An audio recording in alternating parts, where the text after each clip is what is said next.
So I got this check in the mail, and normally, if I get a smallish check, the bank will say, hey, just sign it and it'll go through.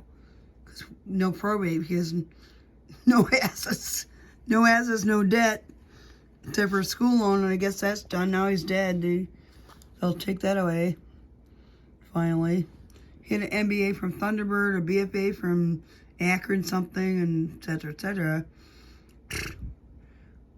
Fat Goodette does a ballet dancer. He was good soul. So they told me to go to the state, which I did. I called them up.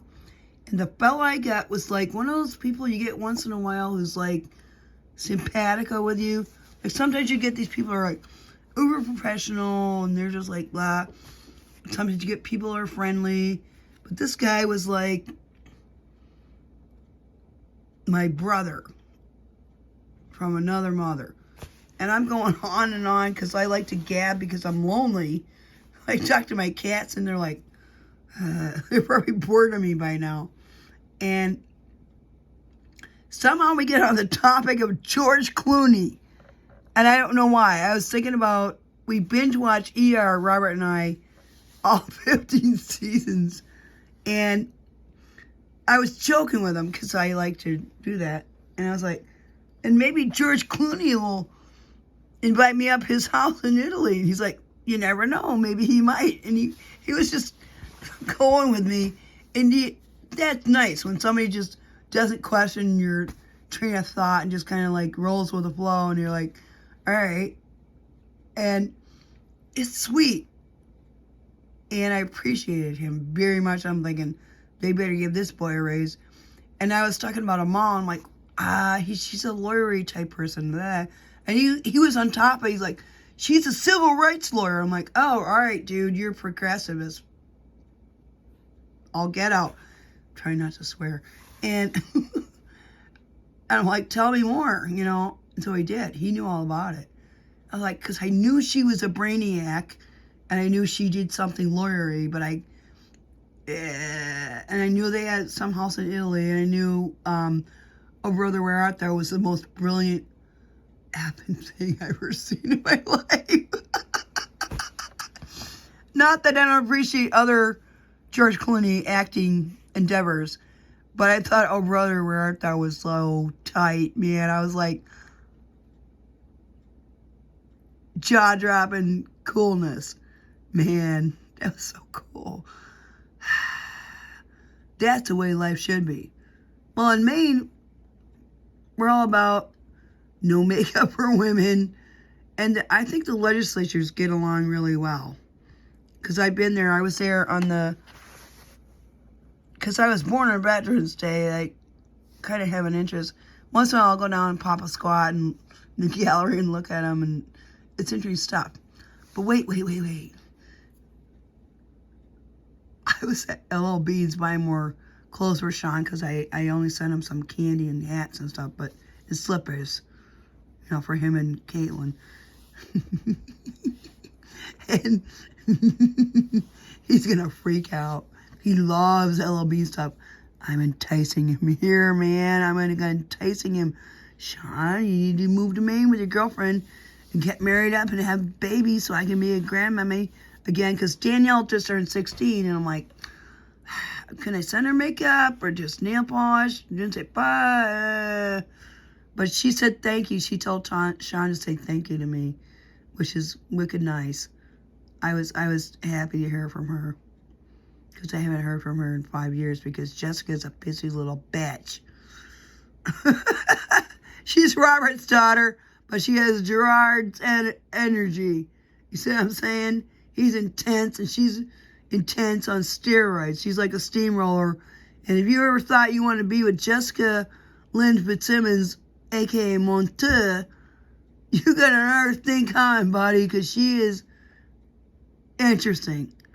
And her husband, Chris, is calm as heck. And God bless that fella. I'm serious. He's Danielle's father. And she moved to Iron Mountain, Michigan and didn't tell me. And then only when she found out I was sending her a package, she's, oh, well, here's my P.O. box. But you can't have my street address. I'm now in Iron Mountain, Michigan. I'm thinking, you know, it's easier for us to just send gifts to each other once a year, etc. And I'm over it. But move to another state, another town. Don't tell your mother. You have to be a special sort of person for that. And she is very special. And I had a story. Oh, wait. Yeah, I had a story. One day, Jessica got married to this fella, Dennis, who was old. He was supposed to be supervising kids at the skating rink, including his daughter, who was my daughter's age. So I would drop her off on a Friday night and pick her up at 9 or 10 when they got out. And then she was like 16, 17. And guess what? She picked up this guy. He's divorced.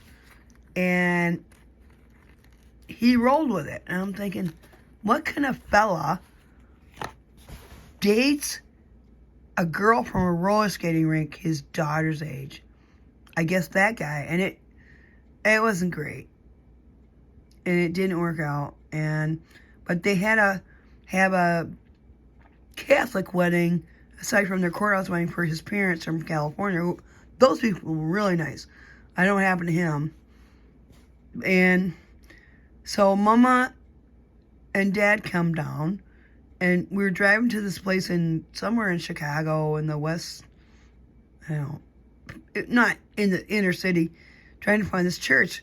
So we all get out of the car, and Mama says, let me take your picture.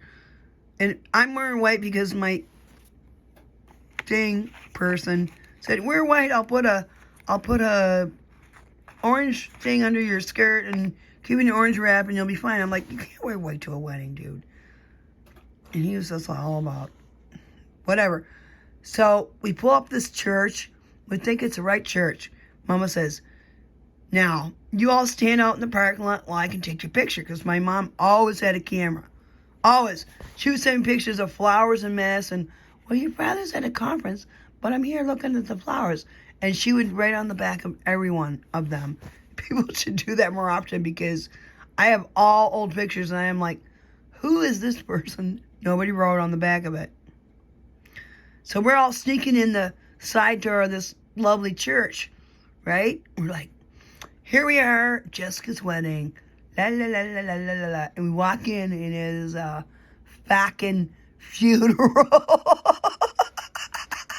of some other people, and we like backed out really quick. It was St. Priscilla's church. And there was a cop there, and I said, here's a little po-po car, and I said, buddy, what is this place? He goes, oh, it's a funeral. And I'm like, oh, we're looking for a wedding down the way. And he's like, oh, you're up the wrong. And he told us, and it was a little tiny church up the way. We had misjudged, because it's Chicago, not Elgin or Dundee on the Fox River. I was driving my parents around. We never laughed so hard in our life. Every time I said to Mama, St. Priscilla, she would start cracking up. And we went up to the other church and just kind of played it cool like we had never done that.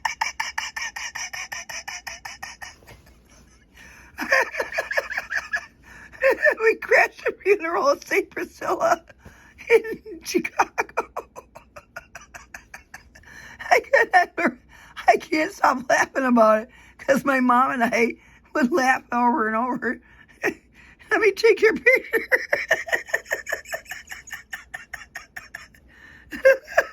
Anyway, that's a good